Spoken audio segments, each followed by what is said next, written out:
क्या आप जानते हैं द्रौपदी का एक ऐसा सच जो महाभारत के पन्नों में छिपा लिया गया? ऐसा क्या था कर्ण में जो द्रौपदी चीरहरण के समय कर्ण के द्वारा किए गए अपमान को भूलकर उससे रात्रि में अकेले मिलने के लिए गई? क्या द्रौपदी और कर्ण के आपसी संबंध थे या फिर उसे मृत्यु की गोद में सुलाकर अपने अपमान का बदला लेना चाहती थी? पूरा रहस्य जानिए वीडियो को अंत तक, क्योंकि अंत में होगा ऐसा मोड़ जो आपके रोंगटे खड़े कर देगा।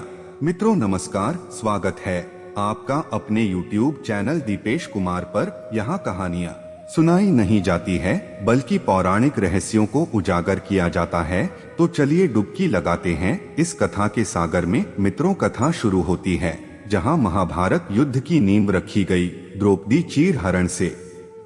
वह दिन हस्तिनापुर की राजसभा जहां द्रौपदी को जुए में हार दिया गया। दुर्योधन ने आज अपने छल से सब जीत लिया था, राज्य, संपत्ति और अब नारी की मर्यादा। जब द्रौपदी को घसीटते हुए सभा में लाया गया, वो चेहरा जिसने कभी कर्ण को स्वयंवर से नकारा था, वो नारी जिसके लिए अर्जुन ने कर्ण पर बाण चलाया था, आज उसी सभा में खड़ी थी एक दासी बनकर। सभा में सब थे, पितामह, गुरु, राजा, सेनापति, पर कोई कुछ नहीं बोला। उसके पास धर्मराज था लेकिन धर्म मौन था। उसके पास अर्जुन था लेकिन धनुष झुका हुआ। भीम की मुट्ठियां बंधी थीं पर शरीर स्थिर था। सभा को मौन देखकर द्रौपदी चिल्लाई, धर्मराज, क्या मैं वस्तु थी जो जुए में दांव पर लगाई गई? जब धर्मराज स्वयं दास बन चुके थे तो मुझे किस अधिकार से लगाया? भीम, तुम्हारा बल कहाँ गया? अर्जुन, तुम्हारा गांडीव किसके लिए है? कोई उत्तर नहीं आया, जैसे उसके पांचों पति अपने हथियारों को निगल चुके हों। कर्ण उठकर दुर्योधन की ओर देखता है और फिर द्रौपदी की ओर। यह नारी 5 पुरुषों की पत्नी है। यह कुलवती नहीं, वेश्या है, वैश्या। और इस सभा में इसका चीरहरण अधर्म नहीं, न्याय होगा। जब यह 5 पतियों के साथ रह सकती है तो चीरहरण पर लज्जा क्यों? कर्ण, यह शब्द द्रौपदी के कानों में तीर बनकर चुभे। उसकी आंखें लाल हो उठीं लेकिन आंसू नहीं टपके। वह खड़ी रही जैसे अग्नि में तपता हुआ सोना। उसी क्षण द्रौपदी ने आंखें मूंद लीं और हृदय से पुकारा, हे केशव, अब मेरी लाज तुम्हारे हाथों में है, मेरी रक्षा करो। भगवान कृष्ण ने द्रौपदी की पुकार सुनी और फिर चीर बढ़ने लगा। कर्ण का चेहरा झुक गया, दुशासन थक गया और सभा नतमस्तक हो गई। मित्रों, द्रौपदी के तन की रक्षा भले कृष्ण ने की लेकिन उसके मन का चीर फाड़ दिया गया था। सभा समाप्त हो चुकी थी लेकिन द्रौपदी के भीतर की सभा अब भी चल रही थी और जिसने सबसे अधिक उसे चुभाया था वह कोई और नहीं, कर्ण था। हाँ, वही कर्ण जो आज भी लाखों दिलों का नायक है, लेकिन उस दिन वह नारी का अपमान करके स्वयं हार गया था। मित्रों, द्रौपदी की उस चुप्पी में एक ऐसी आग जल उठी थी जो 5 पांडव भी बुझा नहीं सके। उसी रात चंद्रमा चुप था, हवा सहमी थी और समय ठहर सा गया। द्रौपदी की आंखें खुली थीं पर दृष्टि शून्य थी।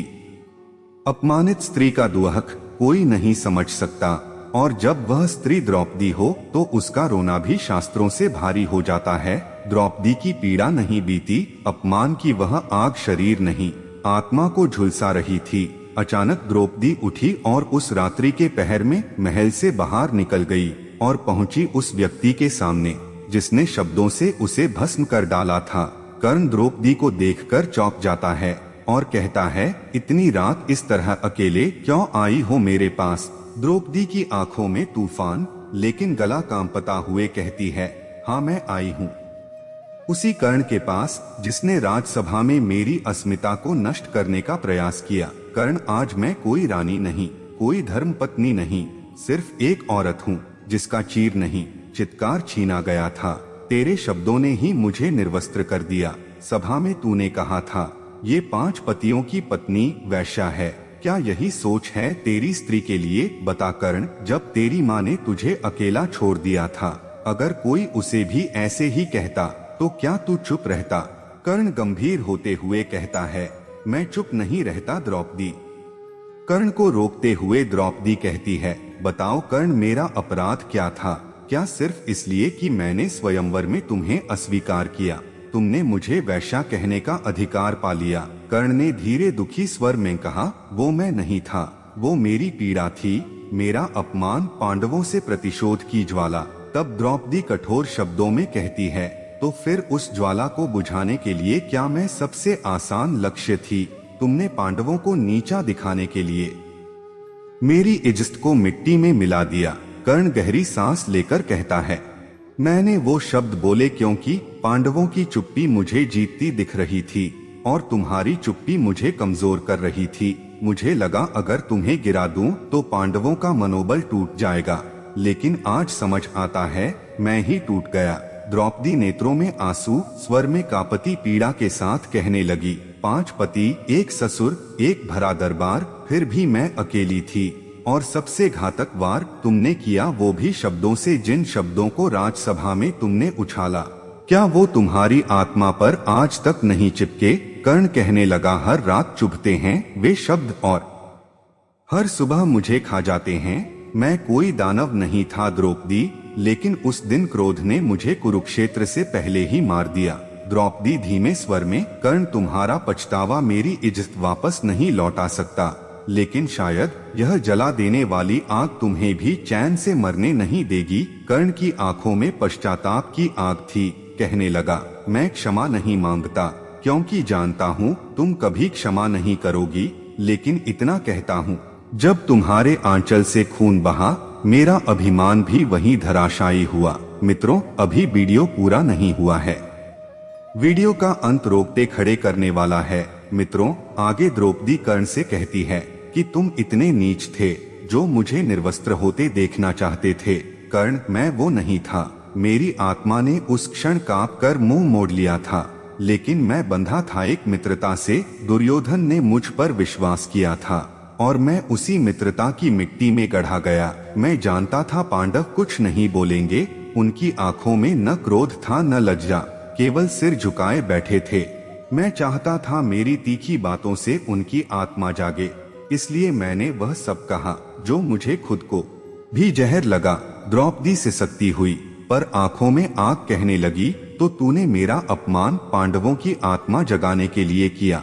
तूने मेरी अस्मिता को ढाल बनाया। क्या मैं कोई शंख थी जिसे फूंककर तू धर्म जगाना चाहता था? यह सुनकर कर्ण गला भर आया, लेकिन स्वर सच्चा, नहीं द्रौपदी, तू स्त्री नहीं देवी थी, और उस दिन तेरा अपमान मेरा पतन बन गया। मैं सच कहूँ, जब तेरी आंखों से आंसुओं की धारा बह रही थी, मैं भी भीतर से टूट रहा था, लेकिन मैं मजबूर था, क्योंकि अगर मैं चुप रहता तो पांडवों की चुप्पी और भी गहरी हो जाती। तेरे अपमान पर मैं नहीं हंसा, मैं कांपा था, पर अपने मन को बांध दिया। द्रौपदी धीरे पर तीखे शब्दों में कहती है, कर्ण, एक स्त्री का आंचल युद्ध की रणनीति नहीं होता। जो पुरुष उसे अस्त्र बनाते हैं वो स्वयं अपने वंश की मृत्यु लिखते हैं। मैं नहीं जानती मेरे 5 पतियों में से राजसभा में कोई उठ क्यों न सका, लेकिन तुम जिसने मुझे प्रेम किया था, तुम तो कम से कम मेरी नजरों में नहीं गिरते।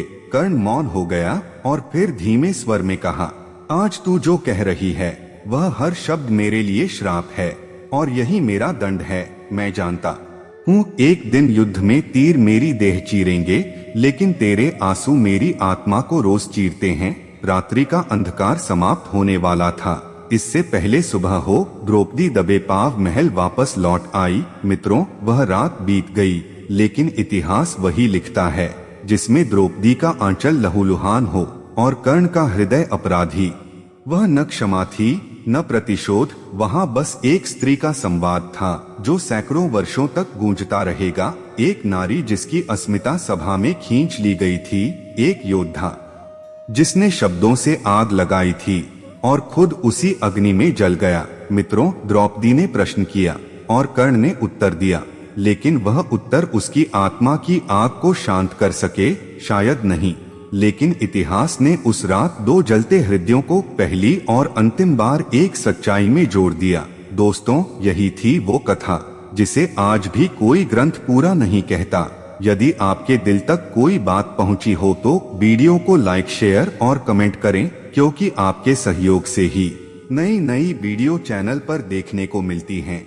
जुड़े रहिए दीपेश कुमार चैनल से। अगर चैनल पर पहली बार आए हैं तो चैनल को जरूर सब्सक्राइब करें, क्योंकि यहाँ हम लाते हैं वो पौराणिक कथाएं जो आपने कभी सुनी नहीं। अगली कथा तक नमन, वंदन और जय भारत।